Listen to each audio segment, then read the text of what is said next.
Well, apparently, I'm live now. This is the first of the anti-procrastination sessions with me, Dan Formless, here in the studio, the Forward Movement studio. Got the decks behind. We've got the studio right here for making music. This is something I've spent a few years building since Hoxton FM closed in 2018, and I was having a lot of fun doing videography projects all around the world, partnering with Domyun in Tokyo, with Zwaartegoud in Amsterdam, filming projects for Ableton, Fabric, Resident Advisor. I'm sure there's a few other names I should be dropping, but the corporate ones I certainly won't be dropping.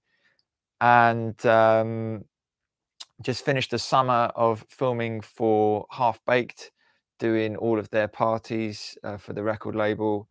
And that was a lot of fun, going all over Europe, hanging out with the guys, meeting some amazing artists and DJs. And I need to spend the winter in the studio. I've made it exactly the way I want it. I spent last year and a little bit longer making about a dozen tracks. I've got my label Saboteur Sanctuary ready to go. Everything is good, but I want to make more music, and I find my perfectionism kicks in. I procrastinate because it's not going to be perfect, but I know I just need to spend a session every day jamming in the studio, getting my ideas down. And I feel like if I can share a little bit of my day, like the first 10 minutes of my day, then that will get me up and running and kind of call me out on my bullshit. And I can share it with you, and hopefully it motivates you. Hopefully you tell a few people. I'm not going to ask you to subscribe. I'm not going to ask you to hit the bell and none of that rubbish. I'm not going to be trying to sell you ball shaving products. I am just trying to do this in the most genuine way I can do it. I have started a channel for myself, Dan Formless, on YouTube, but there's 24 hours until I'm allowed to do live streams on it. So I thought I would do the first one on Hoxton FM. There's not millions of followers on this channel either, but it is probably a good way to introduce what I'm going to do. So for today, I'm not going to start a beat or anything in front of you. I'm just going to show you the studio as it is, and hopefully it'll be some fun kind of realizations, epiphanies that I have during these sessions. I am going to try and keep them to 10 minutes. I am going to try and not waffle. I think I've already waffled. I definitely waffled in the first take of this, which took 17 minutes and had a lot of good bits in it. I got to admit, first take wonder, but didn't capture the microphone. I love these Sanken microphones, but I'm not such a fan of using the studio sound cards to make them work. So a little bit about the live stream kit, and then I'll talk about the actual kit. So Sanken mic, lapel mic, I love using these, especially with all the interviews I've been doing. And I'm putting it straight into a Zoom. This is a Zoom H4n. It is a Swiss Army knife of sound cards, field recorders, mics, whatever you want it to be. So it plugs in straight into the laptop, and I've got the mic plugging into it. I could plug another mic into it. I could use the field recorder microphone on it. I do have an H6, which allows more mics to go in, has detachable field recorder attachments, so you can have a normal mic head put on.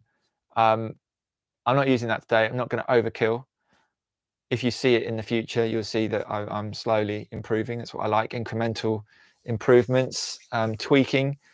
I'm using an iPhone XS with continuity camera on the brand new MacBook Pro M1 that I finally pulled the trigger on, having sold the old laptop. Shout out to Mike Swain for taking that off my hands. And yeah, it's kind of working. It's kind of good. The picture looks crystal clear. The audio, I think, is really good now. Having had the teething problems, I would say that in order to make continuity camera work, you have to use Google Beta. It's not working on Safari. It's not working on Google Normal, but it does work on Google Beta. And I would really, really like to keep doing this because, as you're going to see in a second, I'm gonna detach the cable from the camera, and hopefully it's going to keep working. And I'm going to talk you through this studio as I hide my timer that I didn't start at the beginning of the session. Right, so the studio. This is what I'm going to be streaming from every day. See, right, maybe I won't attach the camera. Right, so is it going to flip? It flips. Okay, so we've got MPC 4000, a beast. Get all your samples in there, resequence them, play them in with a bit of verve, a little bit of pizzazz, some rhythm. You're on your way. Like, if I had to be on a desert island with one bit of kit, it would be that.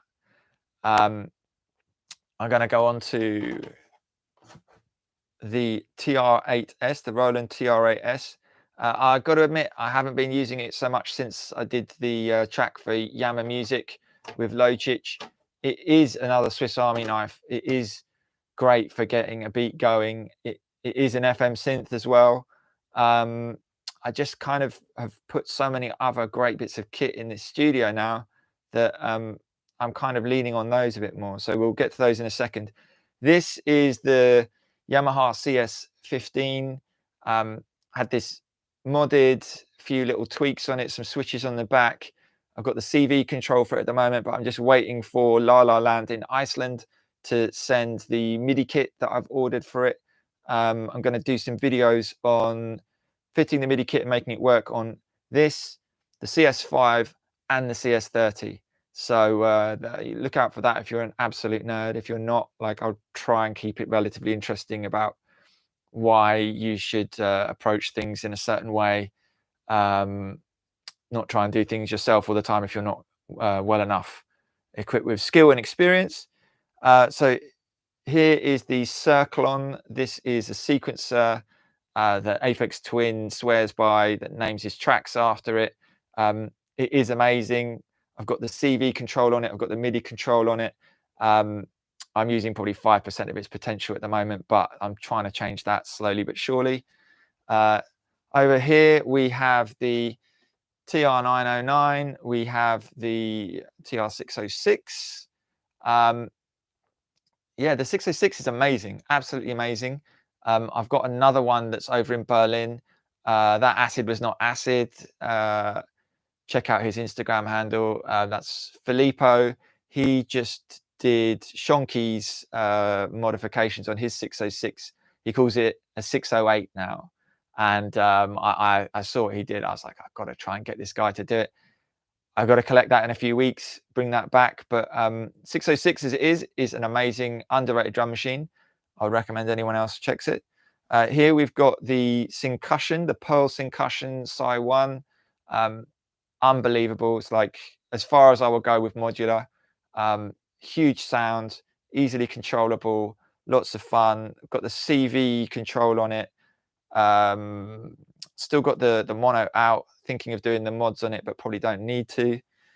Right, moving over to the mono synth SH101. This is fully refurbed. It hasn't got the MIDI on it yet. The who is it? I think it was Din Sync. Someone doing the modification. I'm not going to do it. I think it's fine as it is. It's a lot of fun. Doing CV control, could probably go to external clock and have more fun with the sequencer, but trying to use the Circlon to do the sequencing on everything but the drum machines on all of this. And the MPC is separate as well. So here we're going on to the pedals. We've got Eventide, Pitch Factor, Eventide, Space, and a Strymon Volante Echo. So Echo, Reverb, Pitch Factor. We've got down here, hidden away. I'm going to unplug the cable. Hopefully it doesn't destroy everything. Still working, I think. Okay, so we've got this Sherman filter bank. Can make lots of crunchiness for any sound that you're doing, like good on the drums. I've been kind of playing around with that quite a lot. Hidden down under here, we have the Jomox M bass and M brain for added drums and weird tweaky stuff. I've got the app that helps me control that on the computer. I've got the iPad app that helps me control that because they're not very controllable. Got the Prism Sounds Titan sound card, which is an absolute beast, but also quite difficult to make work. It is not simple. My first take was scuppered by the mic plugged into that not working. This is the Roland Super Jupiter, or MKS80 as people know it. It is an amazing polysynth. Absolutely love it, but I love it even more because hidden here in the drawer, I have an MPG-8X by Retroactive that completely unlocks the potential of the MKS80. It has a random patch generator, which is just mind-blowing, as does the other retroactive item I have, the MPG-50, which in turn helps me unlock the potential of this Juno 2, which I stupidly shipped all the way from Japan, and it took forever and it was a nightmare, and I had to get the power supply changed and I had to get the screen changed, and yeah, it is now absolutely mint and works great, and is completely unlocked by the retroactive MPG 50. So that is pretty much the studio. I've got the mixing desk there, the Soundcraft LX7, formerly owned by none other than Steve O'Sullivan. Very glad he upgraded to something bigger and badder, but 16 channels there, kind of hitting the limit on that regularly, but it's all good. And then tucked down here is the secret weapon, the Expert Sleepers Osamo.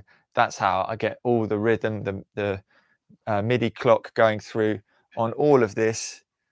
It's very difficult to get this right when it's turning opposite. Everything's backwards, but there is the studio. This is what I'll be sitting at on a daily basis, jamming away at, trying to make tracks for the Saboteur Sanctuary label that is launching this winter. And hopefully you'll be joining me to see how I make my way through, and you can write comments and stuff, and you can, don't subscribe, don't do all that rubbish, it's not worth it. We don't want you stuck on YouTube all the time, but do go and check out the Forward Movement website. That's forward-movement.net, and you can see some of the interviews and videos that I've been doing.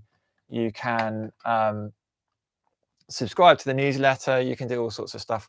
So that is more than enough from me. Can't get this straight. More than enough for me. Waffled on. That's what's going on. Check out Dan Formless channel on YouTube if you've watched this long.